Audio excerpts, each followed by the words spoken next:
Hallo Leute, ich habe heute beim Einkaufen diesen wunderschönen Wirsing entdeckt und daraus machen wir heute ein leckeres Wirsinggemüse. Und dieses Rezept ist auch ein sehr gutes Beispiel dafür, dass es nicht immer nur auf die Zutaten, sondern auch auf die Zubereitung ankommt. Für das Wirsinggemüse schneide ich mir erstmal die großen Blätter ab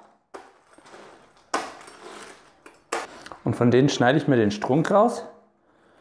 Ja, die braucht man nicht. Dann schneide ich mir die Blätter einmal durch und dann einfach in grobe Stücke. Die kommen jetzt erstmal in meine Schüssel rein.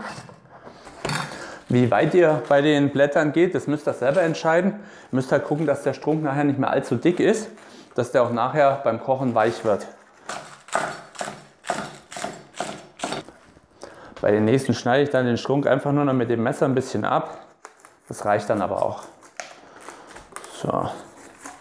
Dann erst einmal halbieren, dann vierteln und dann kann ich den restlichen Strunk noch rausschneiden. Und das Innere von dem Wirsing, das schneide ich mir dann auch einfach in grobe Stücke. Hier hinten habe ich mir schon mal einen Topf mit Wasser aufgestellt.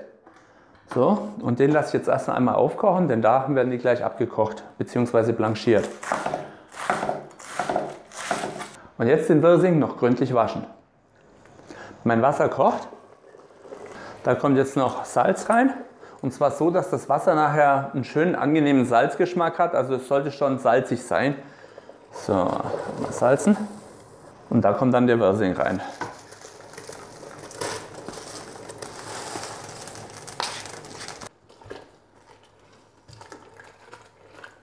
Da kommt dann ein Deckel drauf. Und den lassen wir jetzt so 3 bis 5 Minuten weich kochen.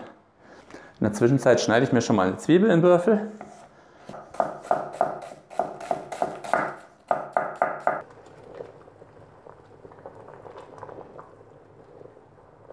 Den Wirsing dann auch ab und zu mal umrühren. So, nochmal kurz einen Deckel drauf, der ist gleich schon fertig. Und sobald ihr merkt, dass die Wirsingblätter schon etwas weich sind, ist der soweit fertig. Und dann einmal auf ein Sieb abgießen. Den Topf einfach nur einmal ganz kurz ausspülen, direkt wieder auf die heiße Herdplatte stellen und dann machen wir in dem Topf auch gleich weiter. Den Wirsing nicht abschrecken, sondern direkt heiß lassen, denn den brauchen wir ja eh gleich wieder. Dann kommt die Butter in den Topf und die Zwiebeln.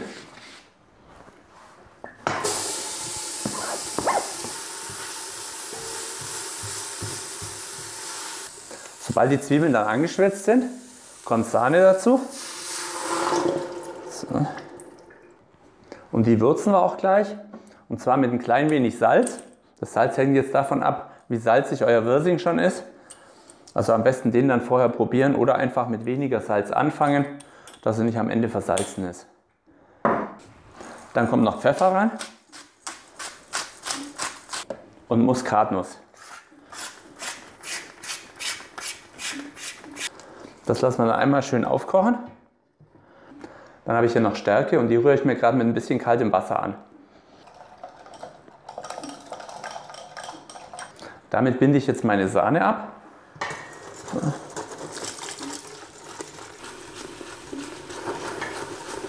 Die Sahne ist jetzt auch richtig zäh, denn da kommt gleich der Wirsing dazu und da der ja immer noch Flüssigkeit enthält, bindet sich das dadurch gleich. Dann kommt der Wirsing eben wieder direkt zu der Sahne. Dann das Ganze einmal kräftig durchmischen. Also bis dahin ist es jetzt ein ganz normaler Rahmwirsing, wie ihn viele zu Hause auch selber machen würden. Aber das Geheimnis dahinter ist, ich lasse ihn jetzt noch ein klein wenig anbraten. Das heißt, ich lasse unten eine Schicht bilden, das so leicht gebräunt ist, nicht verbrannt, sondern nur gebräunt.